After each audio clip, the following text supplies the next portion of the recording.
ముఖ్యంగా కన్యా రాశి వారికి ఈ మాసంలో ఏ గ్రహాలు అనుకూలంగా ఉన్నాయి, ఏ గ్రహాలు ప్రతికూలంగా ఉన్నాయి అనేటువంటి విషయాన్ని పరిశీలన చేస్తే ఈ నెలలో అష్టమ కుజుని యొక్క దోషం తొలగిపోతుంది.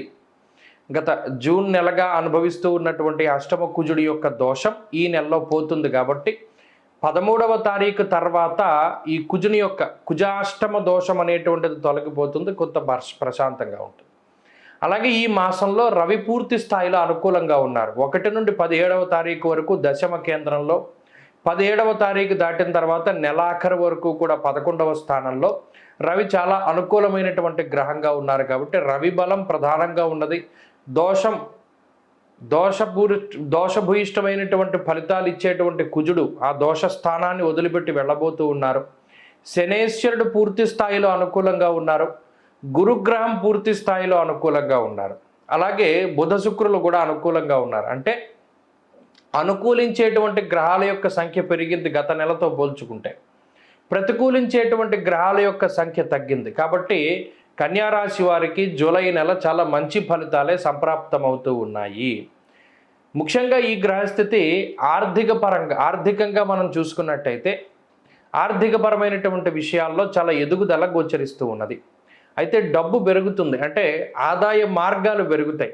సంపాదించేటువంటి ఆ ధనం, ఆ రాబడి అనేటువంటిది చాలా ఎక్కువగా ఉంటుంది.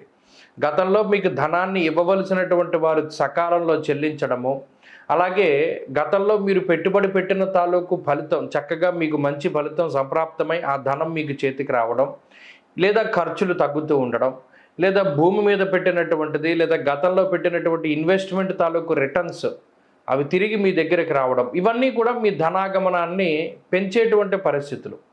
అలాగే కొంత ఆకస్మిక ధనలాభం, ఉద్యోగంలో ఏదైనా జీతం పెరగడం, లేదా వ్యాపార పరంగా కొంత అధికమైన లాభం రావడం, ఇలా పరిస్థితులు ఏవైనా సరే అల్టిమేట్గా మీకు వచ్చేటువంటి సంపాదన అనేటువంటిది ఈ నెలలో పెరుగుతుంది. అలాగే ఖర్చులు తగ్గుతాయి. అష్టమ కుజుడు దోషం పోయింది కాబట్టి ఇక అప్పు చేసేటువంటి పరిస్థితులు ఉండవు.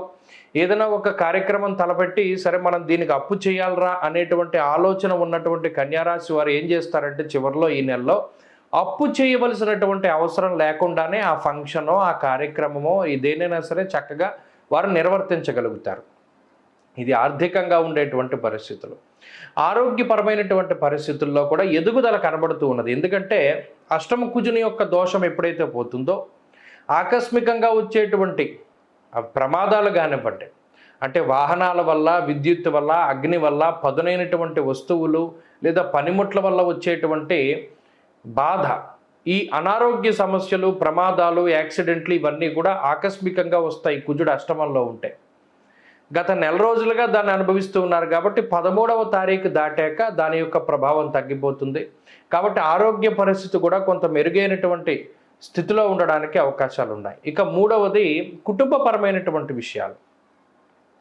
కుటుంబ సభ్యుల యొక్క ప్రవర్తన మీకు ఆనందాన్ని కలగజేస్తుంది. తోబుట్టువులు కానీ, లేదా తల్లిదండ్రులు కానీ, లేదా జీవిత భాగస్వామి కానీ, లేదా సంతానం కానీ, లేదా మరి ఏ ఇతరత్ర బంధువులు, మిత్రులు, ఈ రిలేషన్లు ఉన్నాయో వారందరూ కూడా మీకు చక్కగా సఖ్యతతోటి ఆనందదాయకమైనటువంటి వాతావరణాన్ని మీకు ఉంచగలుగుతారు. 10 మందితోటి కూడా చక్కగా కలవగలుగుతారు, బంధుమిత్రులను కలుసుకోగలుగుతారు. ఇలా కుటుంబ నేపథ్యము, కుటుంబ పరిస్థితులు ఇవన్నీ కూడా కన్యా రాశి వారికి చాలా అనుకూలంగా ఉన్నాయి ఈ నెలలో. అలాగే విద్యార్థులకు ఉండేటువంటి పరిస్థితులు కూడా చాలా అనుకూలంగా ఉన్నాయి.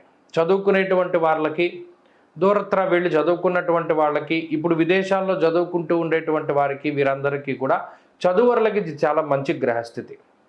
అలాగే ఉద్యోగ వ్యాపారాలు చేసేటువంటి వారు కూడా చక్కగా లాభపడతారు. ప్రత్యేకించి ఉద్యోగంలో ప్రమోషన్లు, వ్యాపార లాభము, లేదా ఏదైనా ఎవరైనా ఆన్సైట్ వెళ్ళాలి, వేరే దేశం వెళ్ళి ఉద్యోగం చేయాలి అనుకునేటువంటి వారికి ఉద్యోగం లభించడం, అలాగే ఇప్పుడు ఉద్యోగం లేక బాధపడుతూ ఉండేటువంటి వారికి ఆకస్మికంగా ఉద్యోగాన్ని వదిలిపెట్టవలసి వచ్చినా, మిమ్మల్ని ఉద్యోగంలోంచి ఎవరైనా తొలగించినా వారికి ఉద్యోగం రావడానికి కూడా ఈ నెల అత్యద్భుతమైనటువంటి నెలగా మనం చెప్పవచ్చును.